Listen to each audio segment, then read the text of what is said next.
Hey everyone, how's it going? Today you join me inside the 2019 Volkswagen Jetta GLI. This is an upgraded Jetta for 2019 that does cost a little bit more, but also offers a different experience, not only on the interior of the car with more features, but also on the exterior with an updated design.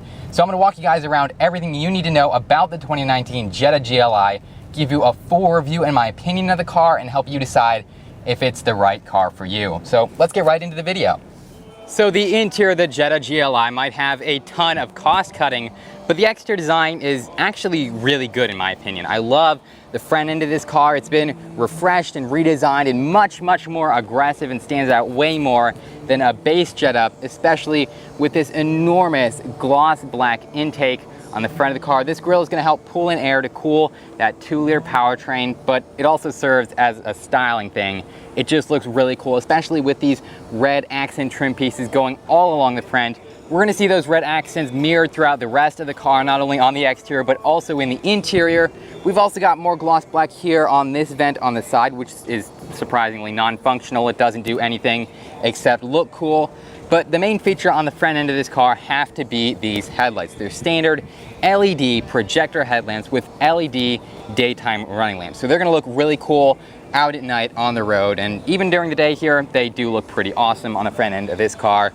And then moving along to the side, one thing I'd like to point out before we get into the actual features is this highlight line along the side of the car. It looks very similar to the Volkswagen Arteon, which, if you ask me, this car is still a better deal than the Arteon, and it looks pretty similar. We've also got some nice features on the side. As I said, we've got the red accents continued with this GLI badge. We've also got red brake calipers, not surprisingly, as well as 18-inch alloy Volkswagen wheels. And I'm not a huge fan of this design. It's got gloss black with kind of these chrome type silver accents around it. I don't think it really fits the white color on this car, but they don't look too bad, and that's a very minor point. Pretty much just my own personal opinion. Other than that, there's not a ton going on here on the side of the car. We have some nice mud guards down here to protect the paint. But moving along to the rear of the car, that is where things just feel a little bit boring for me. There is a small spoiler lip, but it doesn't do much for the lines of this car, as well as some, somewhat redesigned taillights, but they look very similar to the previous generation of the Jetta. And then to top it all off, there's a very small matte black plastic diffuser and dual chrome exhaust tips. So it's got a decent design, but it just feels a little bit boring in the rear of the car. There aren't nearly as many cool features as I was hoping for, such as a power liftgate. Now you're spending $26,000, $27,000 on a Jetta. It should have nice features like that. But all around, the design does have a really cool modern look, and it's actually pretty good when compared to the competition. So my opinion about the interior of the Jetta GLI is very similar to my opinion of the exterior. It's got a great design, it's got style, it's got personality, but the actual features and build quality just quite aren't up to par. So a prime example of this are the standard sport seats. I love the look of them. Very aggressive side bolsters, standard red contrast stitching to match not only what we have on the exterior, but also this stitching along the gear selector and the steering wheel. So they look great, even with this striped design. I love the style and personality of them. But the actual features, it's just standard cloth and doesn't even come with power adjustments. You have to manually pump the seats up and down and move them back and forth with your legs. And it's just not quite up to par with something you'd get from Mazda or Kia. In fact, I highly recommend going and watching my review of the 2019 Kia Cadenza, because I feel like that car really offers a lot more than this one. A few things in this interior that are wrapped in leather include this center armrest here. It's very comfortable. It unfortunately doesn't latch on the box, so it can just open and close like this, which feels a little bit like a cost-cutting strategy. You've also got a leather-wrapped 3-spoke multi-function steering wheel, and this I actually am a huge fan of, because not only does it look great, but it also comes with the softest, nicest German leather here with that red contrast stitching that looks really good. It's incredibly comfortable to hold and very easy to use when you want to control not only the gauge cluster, but also that infotainment screen.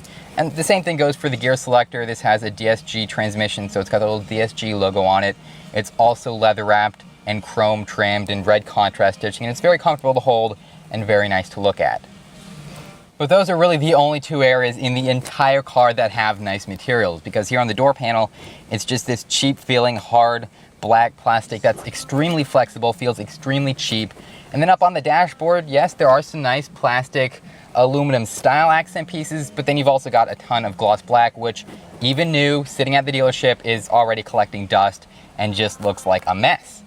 So the materials are disappointing, but the layout, it's pretty decent. You've got a large box right behind that gear selector to store your phone. It's got a USB charge port in case you want to charge it. In fact, I'd almost say that area is big enough not only for your phone, but also your iPad and your desktop computer. Very spacious, so great job with that. Also down along the center console area, we've got another charge port. This is a 12-volt outlet, a push-button start system, the e-brake, a variety of different buttons for available features that have not been selected on this car, as well as two very small cup holders. And I already talked about this armrest here. Unfortunately, it does not hold nearly as much space as I was hoping, and they also decided to make it white, which I'm not sure why, because everything else in this interior is black. I literally can't find another white thing, but for some reason the interior of the box is. But the front seats are actually pretty good in comparison to the rear seats. These are actually a huge disappointment for me. They're fairly comfortable. There's a good amount of headroom and legroom for two of the passengers, but you have literally nothing back here whatsoever. It's all just these hard plastics. You don't have climate control back here like most cars do. I also don't see any climate vents whatsoever. So if you're sitting here in the back, well, you better not be living in Florida like I am, because I would imagine it gets pretty hot back here. There's also no matching elements back here like there are in the front. So the front doors both get those aluminum type accents in gloss black, which again, I'm not a big fan of gloss black, but the rear seats don't even get that much. It's all just this plain hard plastic. So it doesn't even match the front seats. And that's just a huge, huge disappointment to me, because, you know, the front seats are decent, but the rear seats just don't cut it for me. Fortunately, there is plenty of cargo space in the rear trunk area, so at least there are some positives back here. And I nearly forgot, but one of the most important parts of the interior of the Jetta GLI has got to be this 6.5-inch infotainment system right here. And this is a very similar system to what we've seen in similar cars, such as the Atlas and the Arteon. Unfortunately, it is a little bit smaller than both of those cars. Now, it is a touchscreen, so as you can see, I can swipe back and forth and tap on things. But scrolling through some of the different systems in the car, it's not that configurable. Obviously, there's different drivers you can set up, so the few things that you can customize will automatically be pulled up when you select which driver you are. You can actually hook up a phone up here with either Apple CarPlay or Android Auto. It comes standard with both of those features, which is a very nice positive. But yeah, overall, I'm not entirely impressed with this infotainment system. It's certainly not the worst I've seen, but it's definitely not the best either. Now, we're at the point of the review where I'm about to hop in and go on a quick test drive in this car, but first, let's take a look at this engine so we know exactly what it is that I'm driving. Fortunately, this car has a very similar engine to pretty much every Volkswagen product out there. The same 2-liter turbocharged 4-cylinder engine that you're going to find in everything from the Atlas to the Arteon. It's the same here in the Jetta GLI, and it produces 228 horsepower, 258 pound-feet of torque, and you get 25 city and 32 highway miles per gallon.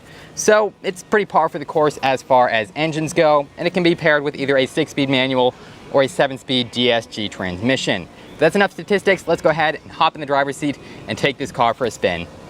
All right, starting off in the 2019 Jetta GLI. Now, the last Volkswagen I drove was the top of the line, you know, $50,000 to $60,000 Arteon, and my biggest complaint about that car was that it felt exactly like this car. Now, this one is a little bit rougher. It's not nearly as quiet, but it's the same engine and the same general driving experience, which in a $60,000 car is really disappointing. But here in a $20,000, $30,000 car, it's actually not that bad. One of the coolest technologies about the 2019 Jetta GLI that I am actually enjoying is the steering.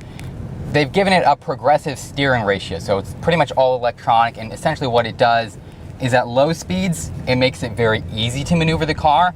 I'm in a very tight parking lot here. It's not that difficult to drive around. But then at high speeds, it'll kind of tighten up and give you more direct and sharp response from the car. And that's one of the cool technologies that you're going to get in the Jetta GLI that do kind of set it above the competition, which there aren't a lot of those features, so it's a good thing to have. All right, let's go around this turn and see what the 2-liter can do. It actually has a lot of torque. This is actually pretty fast, honestly. I'm impressed by how fast this is. It is a fun car to drive. They did a great job with the DSG transmission in this car, moving around the parking lot here. It's not jerking at all. It is very smooth shifts, and it picks up very well when you step on the throttle. before you leave, make sure to hit that subscribe button down below. Not only does it help the channel grow, but I would also be eternally grateful for you guys. It means a lot to me when people subscribe, and it allows you to get access to really cool car reviews like this. So make sure to smash that subscribe button and the like button if you have a moment. And also make sure to check out some recent reviews I've done of similar cars, either by clicking on the screen or by going ahead and checking out my channel. Also, I have to extend a huge shout out and special thanks to everyone here at Loki Volkswagen in Clearwater, Florida for allowing me to review this Jetta GLI today. Great dealership, so I'll put a link to their inventory below. As always, guys, thank you so much for watching.